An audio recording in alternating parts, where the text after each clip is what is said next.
Hello, my dear students. I hope you are doing great. So, well, now exams are just round the corner, so I'm sure you are studying really, really hard. Now, at this point, many times students ask how many hours we should be putting in. So, you should be putting in at least 12 to 14 hours a day. And that is very well possible.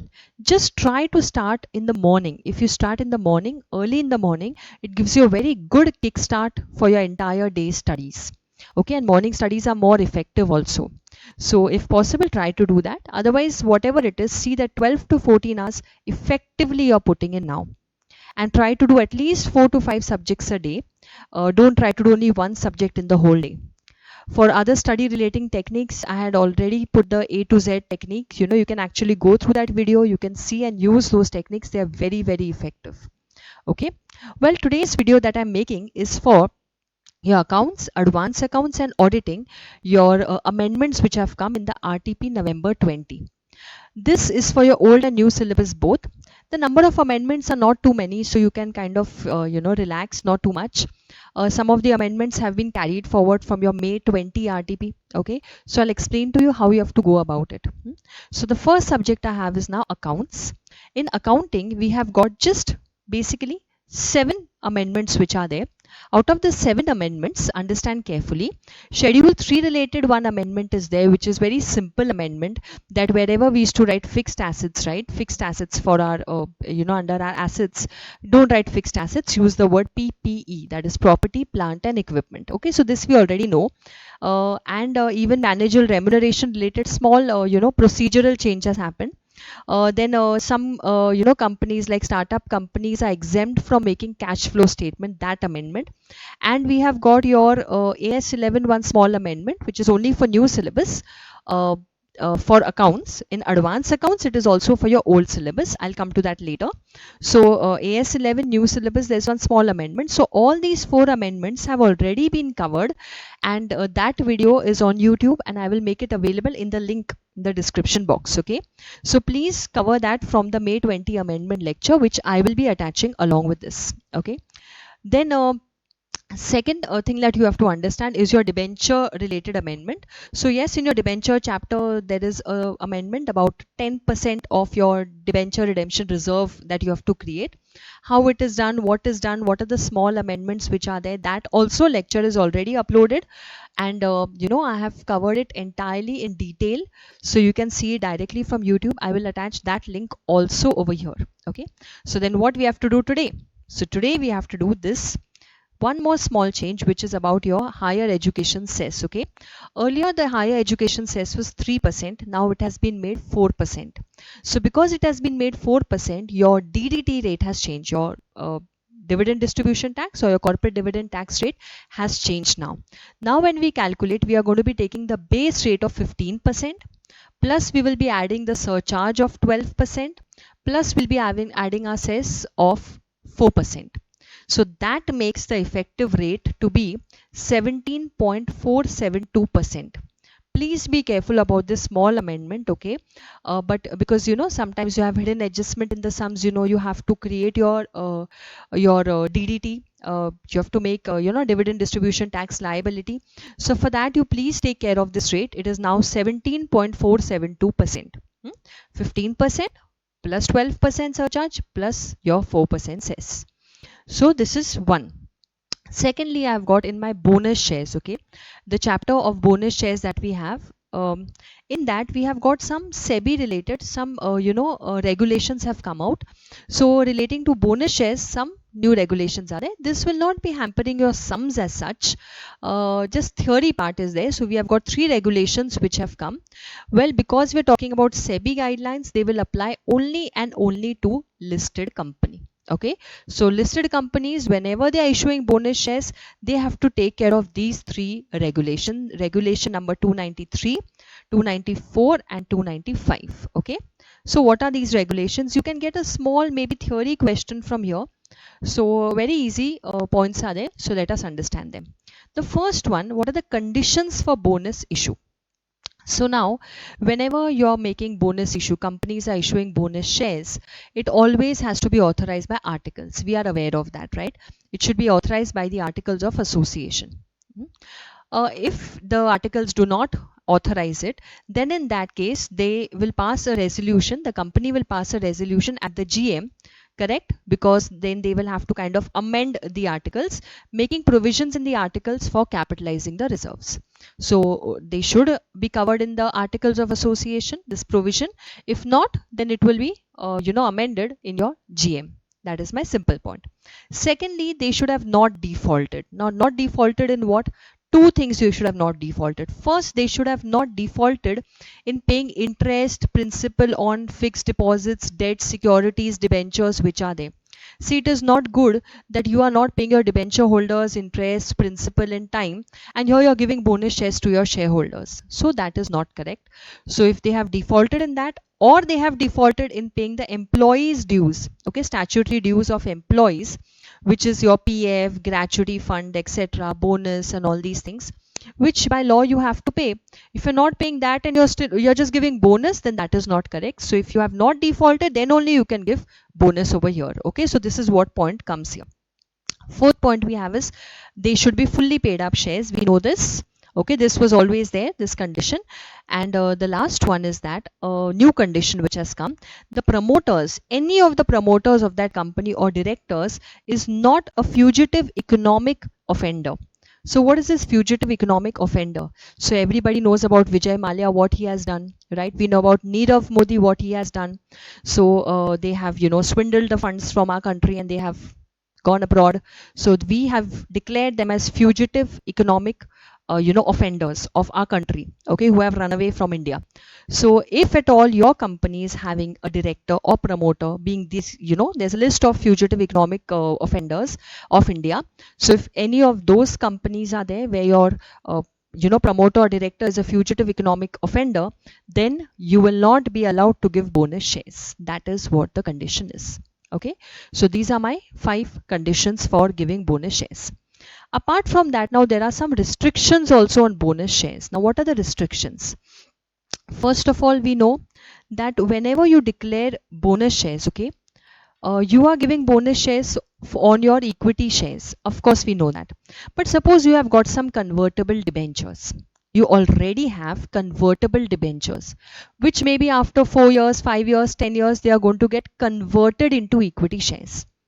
So if you are giving bonus to your equity shareholders now, you also need to set aside bonus for those convertible instruments, because whenever they will be converted into shares later on, you will not only give them the shares promised, but also these bonus shares which are given to the other shareholders, they should also be at par with them, and therefore you have to give them even the bonus shares. This is what the condition is. Okay, this also is not a new condition. We were doing this even earlier. So let's see. The issuer can make a bonus issue only if they have made reservation of equity shares of same class. For whom they have to make a reservation? They have to keep aside for convertible debt instruments, compulsorily convertible debt instruments, and obviously it should be in proportion to the convertible portion. So very simple words if I have to say, if it's convertible debentures, right, and you have to give them whenever you'll be giving them the shares, you also have to give them bonus on that in the same ratio that you have given your other shareholders. Secondly, also the shares so reserved, see, you're not giving them bonus today, you're going to set it aside. This for the holders of the fully or partly convertible debt instruments shall be issued when at the time of conversion only of such convertible debt instruments, and in the same proportion as the normal amount which you're giving to other shareholders. Okay, so don't give them today, give them whenever you will give them the shares, give them also the bonus. So they're going to have double party, okay, conversion also plus bonus also that time. Not only that, a bonus, can only be made out of free reserves, securities premium, CRR also you can use, and most importantly, that securities premium which is collected in cash. You cannot use revaluation reserve. That is completely not allowed because it's an unrealized reserve. Okay, unrealized profit. So this is how you can give your, bonus. Then also bonus shares cannot be issued in lieu of dividend, in place of dividend. So company has declared dividend and then they are saying, oh, I don't have cash to pay dividend, let me give bonus instead. that is not allowed. Okay, so you're not allowed to give bonus shares in place of dividend. Dividend you have to pay separately, bonus you're going to give separately. Now the next point is a new point. Okay, so now understand about this superior voting right shares. Okay, this is something new which has been allowed by my 2019 amendments which have come in SEBI regulations. So what are these superior voting right shares? Basically they carry superior voting rights compared to the other shareholders. Okay, so they can get more voting rights. It can be like even up to 10:1. So if a normal shareholder gets 1 vote, then these people can get up to 10 votes.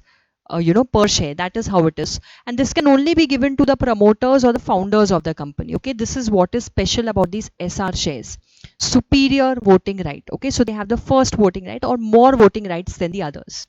So now if at all the company has got SR shares and they are issuing bonus shares, right? So they will also be giving bonus on these SR shares, right? So then this point says that if you're giving bonus shares on these SR shares, then in that case the ratio will be same only, now which you had in that original shares which are there. If you're giving those original shares 10:1 voting, then even the bonus shares will be carrying the same voting. That is what they are trying to say. Okay, so if you have SR equity shares which are given to whom? Only promoters or founders of the company, then any bonus which you have issued on those SR shares will carry the same ratio what you have originally, that only will be carried forward even for your bonus shares. Simple. Okay, so this is one new point which we have in SR shares. Okay, next now we have got is a small procedural part for completion of a bonus issue. So once the bonus is decided, it is announced, it has to be completed within 15 days of the board meeting. Okay, but there is one catch here. The catch is that if you require, listen carefully, okay, if the company, the issuer, announces bonus after approval by board, so BOD has approved, board of directors have approved, and that does not require shareholders approval, so board only can give the bonus themselves, okay, as per the articles, law, whatever, then in that case they shall complete the bonus issue within 15 days of approval. Okay, so because board only can decide, board has done the meeting, they have declared it, so within 15 days you can finish it. But the same thing if it requires shareholders approval, suppose it requires shareholders approval is required, then instead of 15 days you get 2 months from the date of the BOD meeting. Okay, so the difference is 15 days and 2 months. In the first case you do not require shareholders approval, in the second case you require shareholders approval. And the last point is that whenever you make a bonus issue, you cannot cancel it later. Once announced, it cannot be withdrawn, it cannot be cancelled. Okay, so these are the points which we have in our accounts. Okay, so I hope this is clear. Right, so debentures, one major amendment, schedule 3 and all those are small amendments, and these bonus related shares amendments. Okay, so please do that properly. Now I'm taking you to the next one, which is my advance accounts. In advance accounts you have got changes mainly in your banking company accounts. Okay, so let's see advance accounts. Schedule 3, same change which is there, that PP thing. Okay, instead of fixed assets you call it PPE, that is the same thing. This is already covered in your May 20 amendment lecture, and please you can see directly from there. Same with AS11. Now AS11 and debenture redemption. Okay, these two things which was there in my accounts new syllabus, and it is in my advance accounts old syllabus, so the amendment is same only, so I've put it in that May 20 lecture which I'll be attaching along. Okay, another thing, debenture redemption, okay, I discussed that. SLR and CRR have changed, so in banks you to be careful, sometimes you have hidden adjustments or you have got points about the SLR and CRR. So remember the SLR, okay, has changed quite frequently now, and now from 4/1/20 the rate is 18.25%, and from 11/4/20 the rate is 18%. So if nothing is mentioned, you can take 18% because that is the rate from 11/4/20. But please see the year which they have given in the sum. If they have given the year 1920, then maybe you will have to do 18.25. I think if any question comes, they will be very clear about the rate, but still, you can write a note and use this rate. And as my CRR is there, CRR which was 4% has now become 3%. Okay, so these are the ratios which have changed.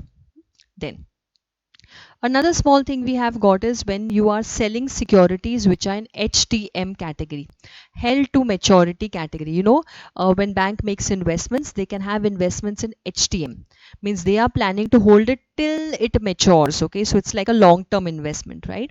So now if there are some liquidity issues, problems, then they have allowed that the bank can sell, okay, the HTM, securities. If due to liquidity problems, banks have to sell securities from the held to maturity portfolio, they may do so.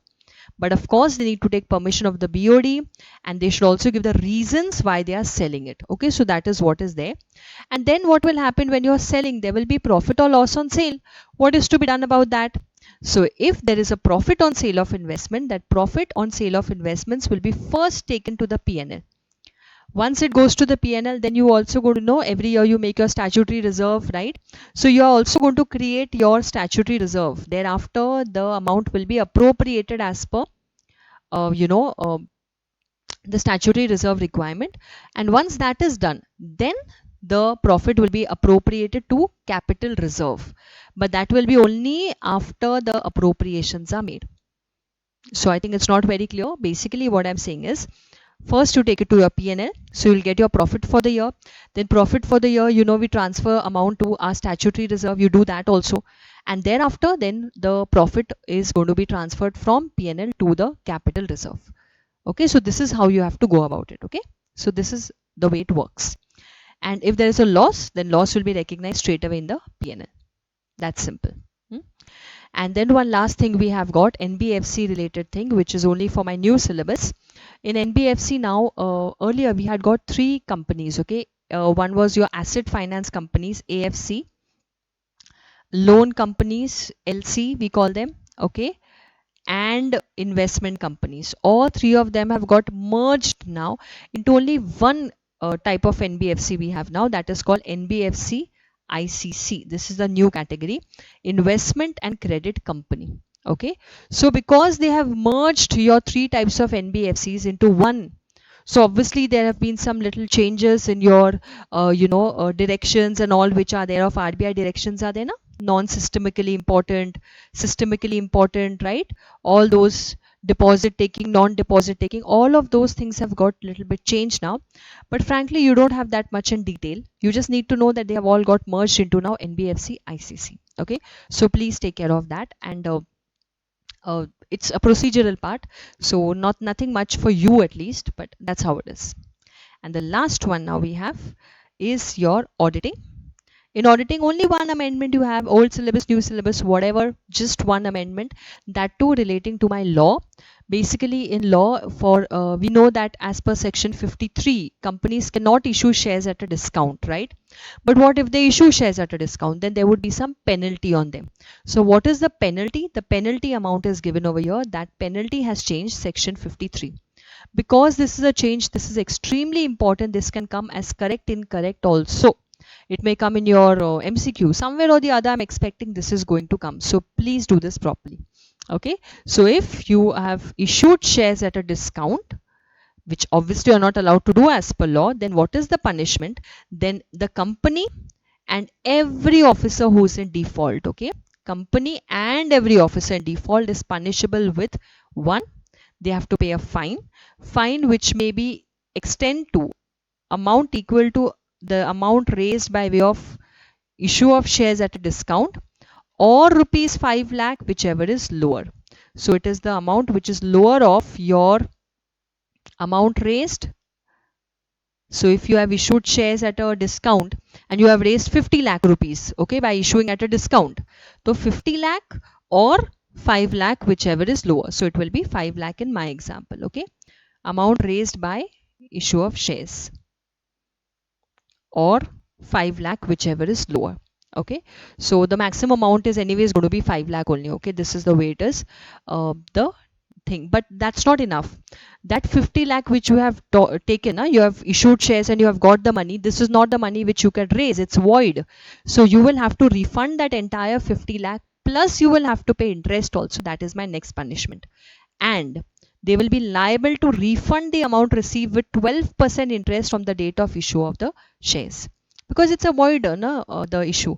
So that amount also will be repaid, and of course even this interest at 12% will have to be paid from the date of issue of the shares. Okay, so this is what you have to do. Penalty as well as pay back the money as well as interest on that. So I hope this is clear. So that's all your amendments are. These are all the amendments that you have. I hope you've understood all of them, and that's all then. Study well. All the best, and if there's any doubt, anything, always you can get in touch, and keep smiling. Bye bye.